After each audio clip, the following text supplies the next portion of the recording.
Senator, thank you so much for being here. Over the weekend, I was talking to a source close to leadership, and they told me, as has been reported widely now, that absolutely everything is on the table for Democratic senators if the Democrats are to take back the Senate and the presidency this November, including adding seats to the Supreme Court and getting rid of the filibuster. Do you support those two things? Well, I'm entirely focused right now on winning the Senate because there are things at risk right now that are frightening to New Yorkers and to all Americans. Right now, with the court as it is, the ACA may be vulnerable in November in the next decision, and it could take away health care for millions of Americans during an epidemic.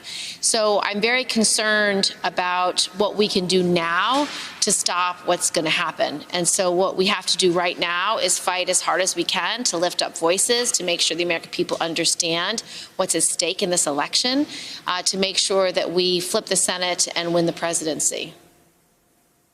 It's not just this election, though, when it comes to this seat, because even if Mitch McConnell did not hold a vote before the election, he could hold a vote after the election, regardless of who wins. What sort of tactics are the Democrats going to use to try and, I guess, delay a vote in case Mark Kelly wins and comes into the Senate at the end of November? Or what are you looking at right now in order to stop what Democrats see as blatant hypocrisy by the Republicans? It is blatant hypocrisy. Mitch McConnell said, let the people decide. He's absolutely full of it. And he's been not only hypocritical, but duplicitous. He lied about what his role is and what he should be doing. So I'm deeply, deeply disturbed by his actions and his words. And what I can do and what your viewers can do is to speak out. I'm going to go work across the aisle to try to find Republicans to talk about what they said last time, try to hold them to their own words, their own standards that were articulated when President Obama was president and when they denied Merrick Garland a vote. I'm going to try to speak to their hearts and speak to their consciences.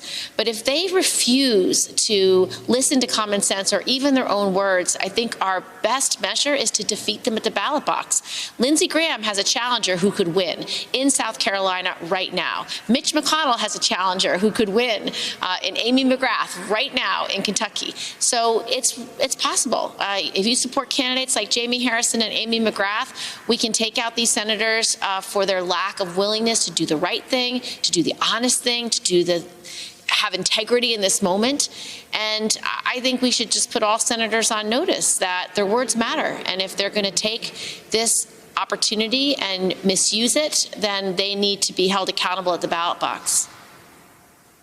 There are a number of senators who said back in 2016, Republican senators, that this was no time to fill Scalia's seat. It was an election year. Many of those senators have completely reversed themselves. Lindsey Graham is one of them. Ted Cruz is another. I wonder at this point in time, is trust completely broken between Democrats and Republicans?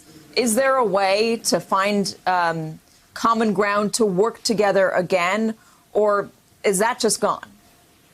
Well, Katie, the remarkable thing is I work every day with Republicans. Almost every piece of legislation I've authored in the last 5 years has strong bipartisan support and strong Republican leads. So there is always work to be done in the Senate on a bipartisan basis. What's been lacking, though, is leadership from Mitch McConnell. He's refused votes on things that are widely bipartisan. He's refusing to be honest about what he's about to do with this justice, not sticking to what he thought the rules of the road were.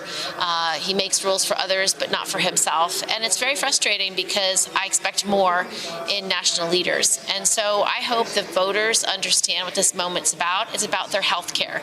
It's about education. It's about their jobs. It's about reproductive freedom. And they need to understand the larger context that the efforts by Mitch McConnell right now are literally taking away their rights and maybe taking away their access, especially if you have a pre-existing condition.